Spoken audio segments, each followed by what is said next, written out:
Welcome to another South Centers Chat. We have a special guest with us today, Ben Hofecker, CEO of SOIL1. Stay tuned. We'll be right back.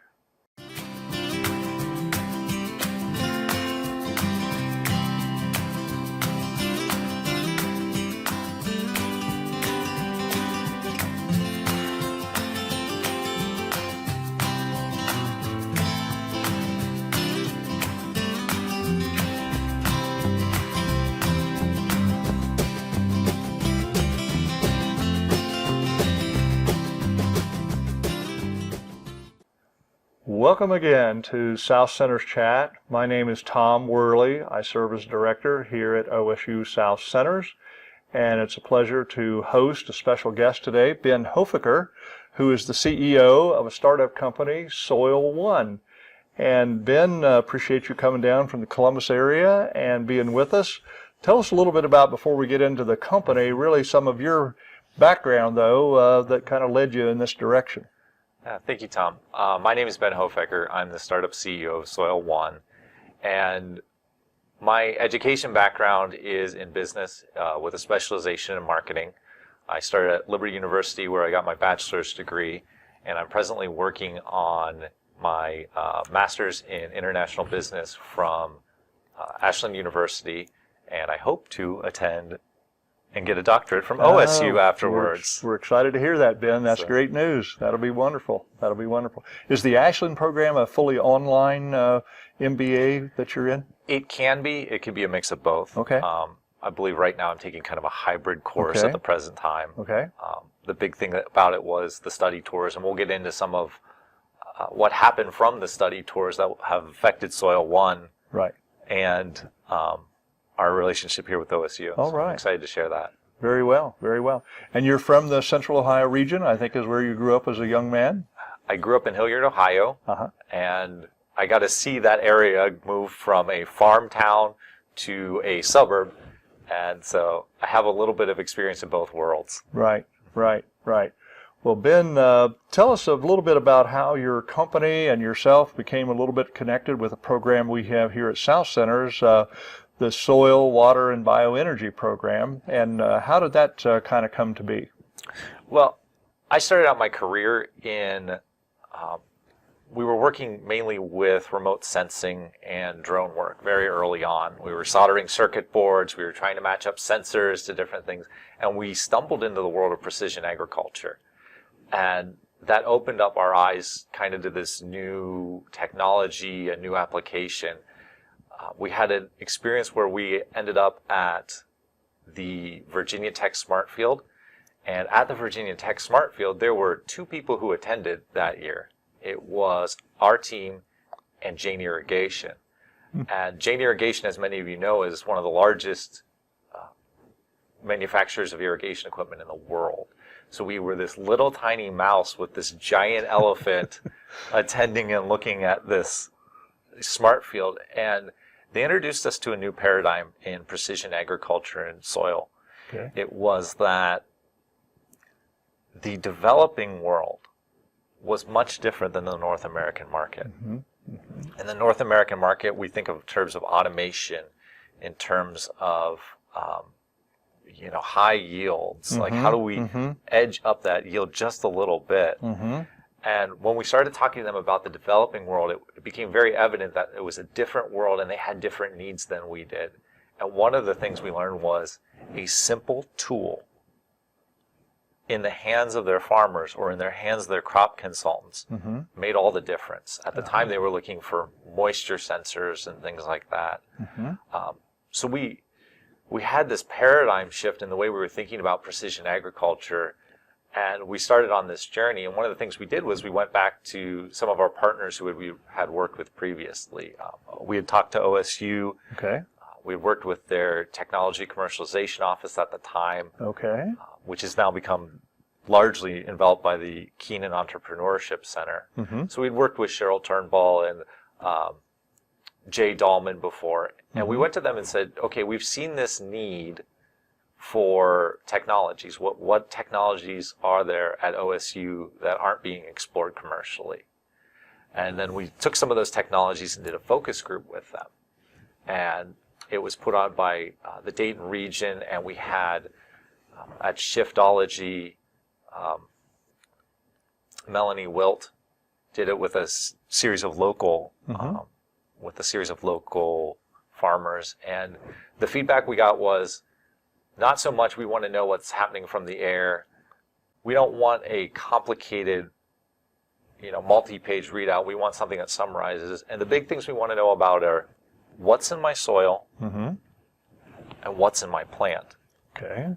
So with kind of that direction of the developing world and North America want to know what's in the soil, what's in the plant, what tools are there can do it. And Jay Dahlman this whole time had been talking to us about this technology that was at the South Centers.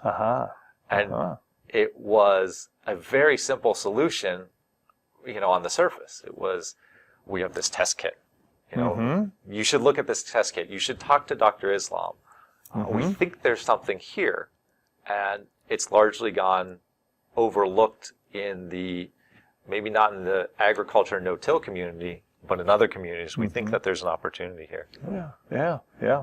So, I think the kit's called the Soil Quality Test Kit. So it's a quick indicator of the overall quality of soil that basically is relatively simple and straightforward. And I think you've worked with that technology a little bit and maybe tried to, streamline it a little bit or package it a bit as a licensee of the technology. So can you kind of explain how that worked, or how, I think that would be good for the audience just to understand how university research gets kind of translated into the commercial world as a neat process that we're involved with. Yeah, and it's a more complicated system than just, go grab it off the shelf and start selling it. Yeah. One of the challenges we face in the startup community is that there's a valley of death. You start at one side where you have the lab and the university, and you have to get it through this period where there's not a lot of funding for the product. Your job is mainly to go out there, get it funded, find a way to get to sales, put all these pieces together to take that kit to market.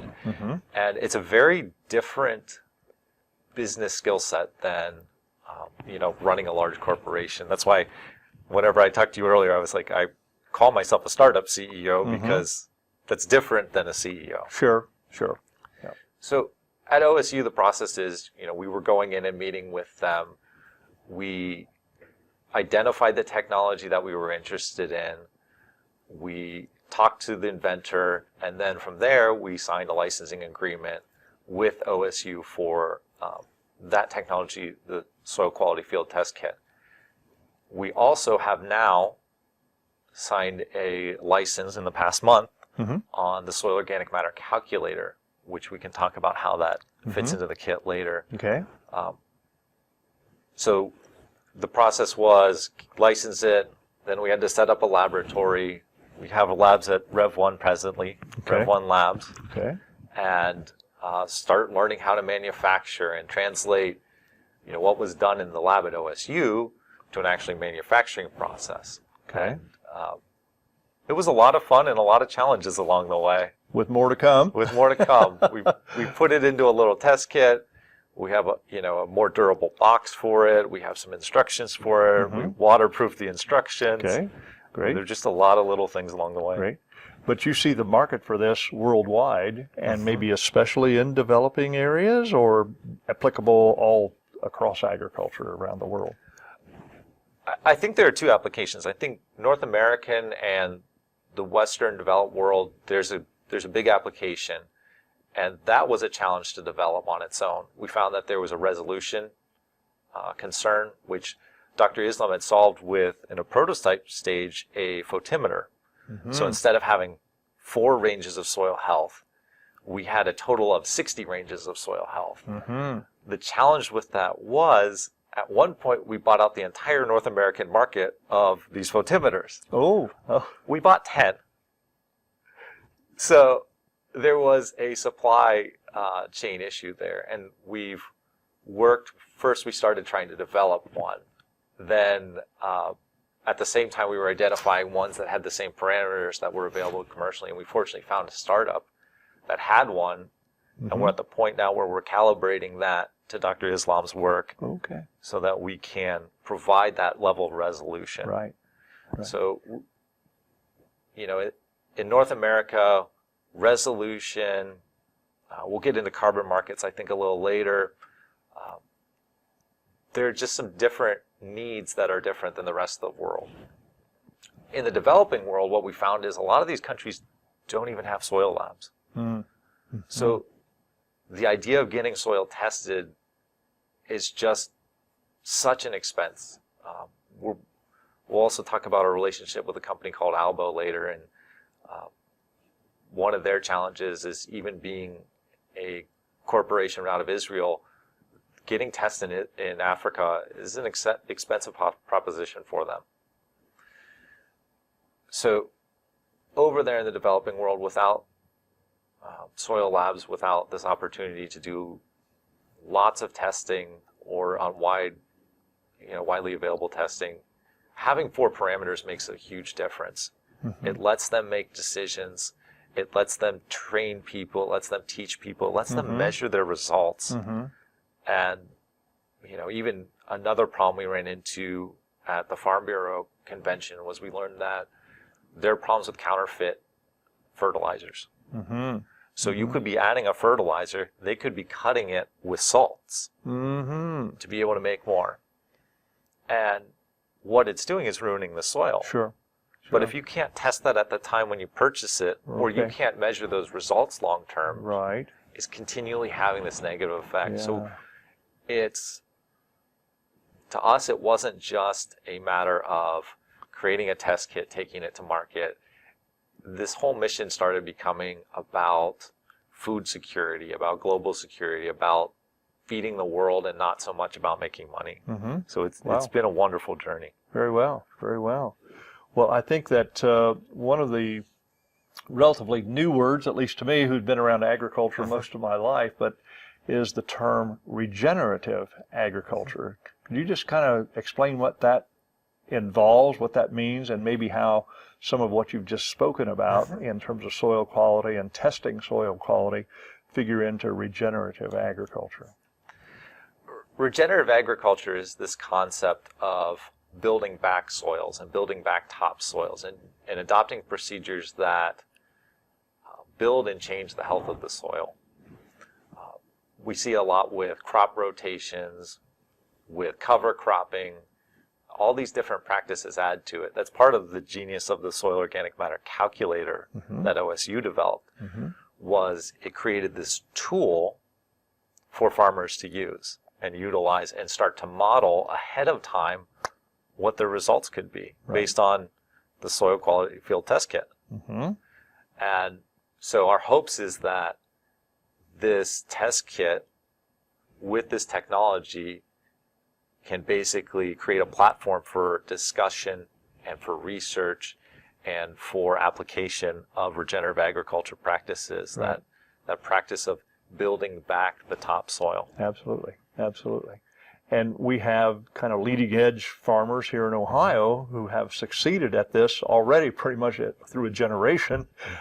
Speaking of Dave Brandt, whom I know that you work with over in Fairfield County, and has really succeeded through these various practices of no-till, cover crops, crop rotations, improving the organic matter, which is really an indicator of soil quality and the productivity of the soil. And many of our lands in across the Corn Belt especially, but other parts of the U.S., had very relatively high organic matter content when the pioneers first plowed, that has went down and down and down and down. So this whole thing that Ben is talking about is really how to reverse that and build back.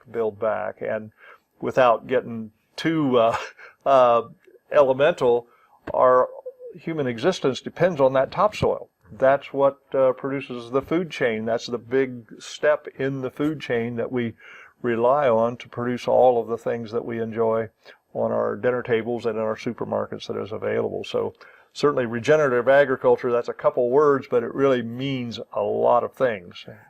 And I think from our end, when we stumbled upon the South Centers, right, through our investigation in precision ag, we found that you had a wealth of knowledge that you had developed from just going out there and doing good science. Mm-hmm.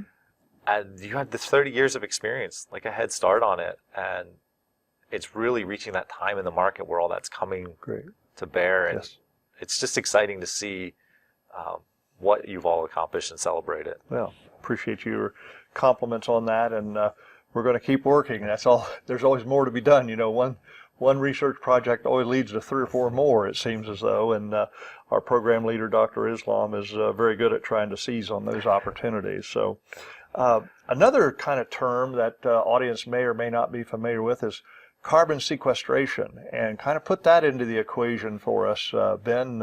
Where the technology, regenerative agriculture, carbon sequestration, how does all that kind of fit together? I think carbon sequestration in our broader culture is kind of coming to light and being more and more prevalent in discussion. So it's the idea of basically we emit all of these gases and things into our atmosphere, and they're out there, they're greenhouse gases, they're creating some sort of climate change, and it's unpredictable in different areas, and we're really at the front end of learning what that means, and it seems to be happening faster than we can keep up with. Mm-hmm.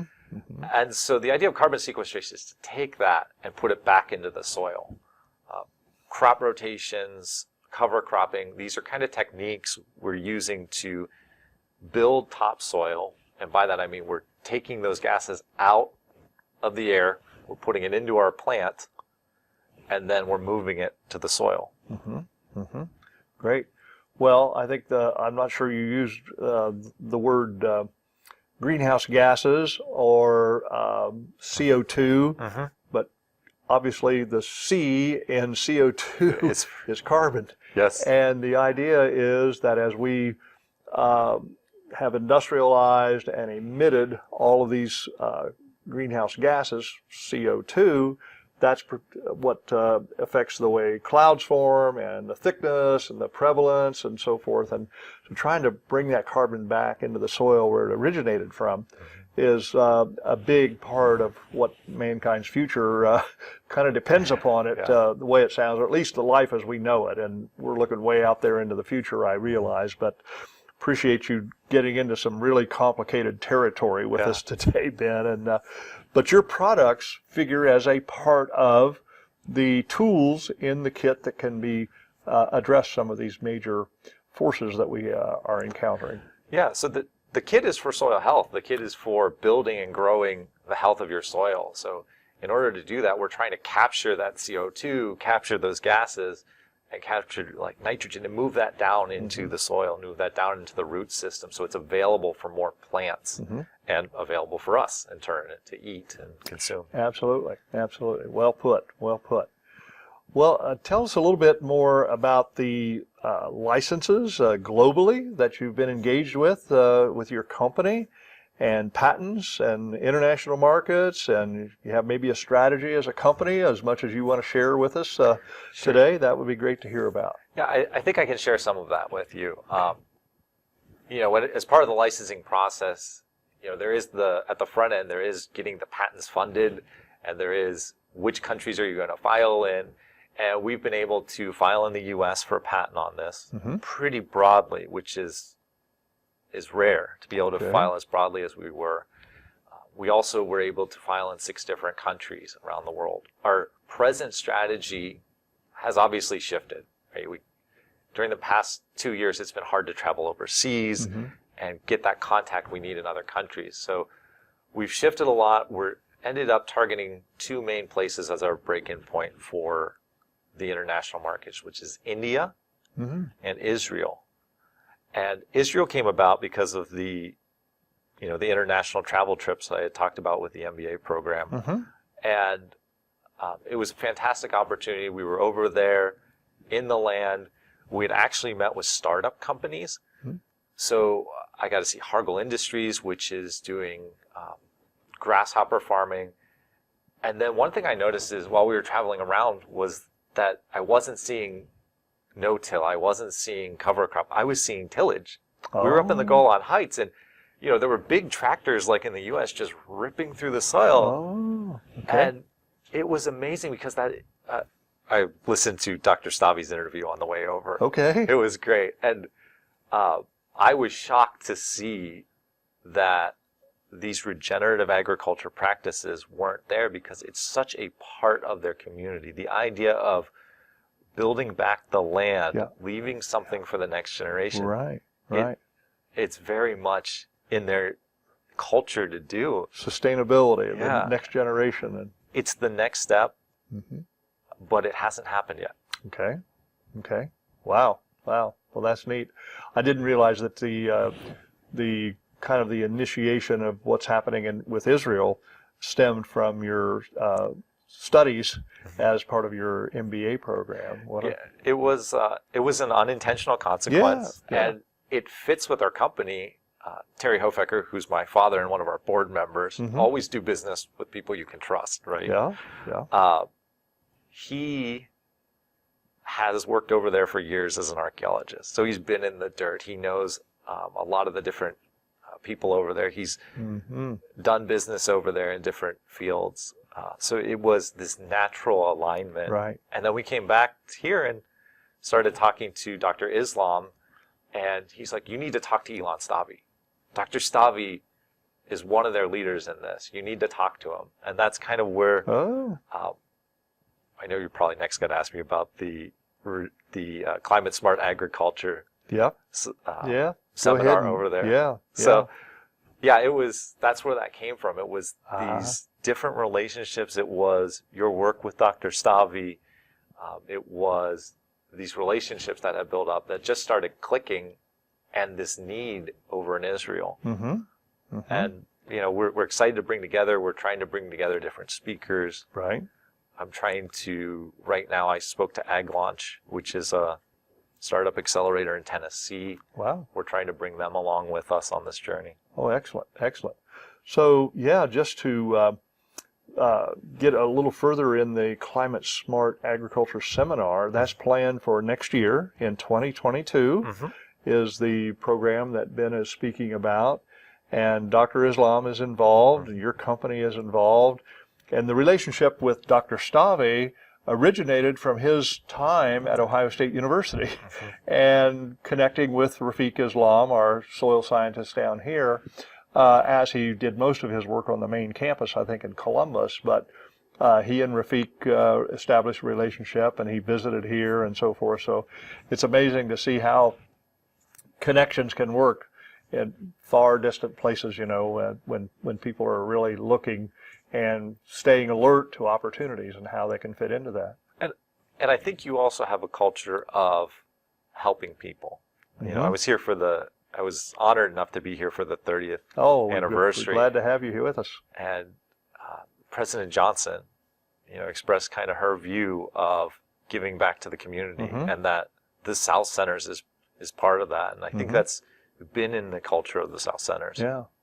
Well, I think that's part of why we were created here those 30 years ago, Ben, and appreciate you mentioning that. But that sparks where I'd like to circle back to, and I know we're running short on time, but you mentioned that you view your company a bit different than you did at the onset, that it's more about, kind of that whole service to mankind as opposed to a pure profit motive, so to speak.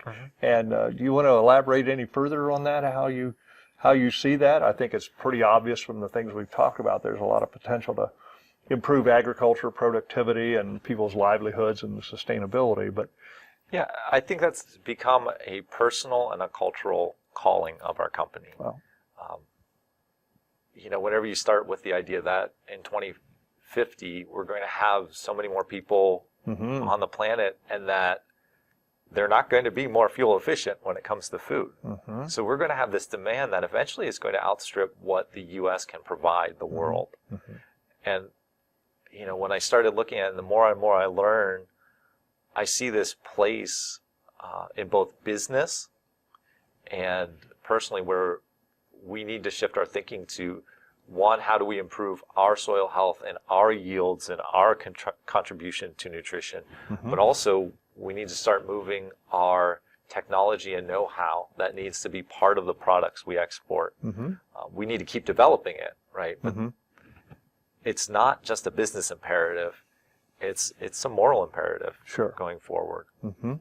Yeah, well, that's great to hear, and kind of fits with some of the things that we believe as a university, that we're here to serve our fellow man and try to improve the conditions which we live, not just here in Ohio, Southern Ohio, but across the nation and across the world. And it's great to have like-minded partners that are in the process of taking things that were very much university-oriented to begin with, and to get those out into the world. And so you are, of course, much better positioned and structured to do that than folks at the university. But I think it's that partnership that we're really lifting up today about what has happened here at South Centers and other parts of Ohio State. And you mentioned Virginia Tech, that's where you got introduced to even the whole kind of concept and need within agriculture. And so it's just a great position that we are talking about in our relationship today. And we certainly are looking forward to continuing that with you and your company. And we appreciate you coming today. So we're down to a few minutes left, but we're going to have to wrap up here. Ben, make your last thoughts with us, if you care to share just a last thought.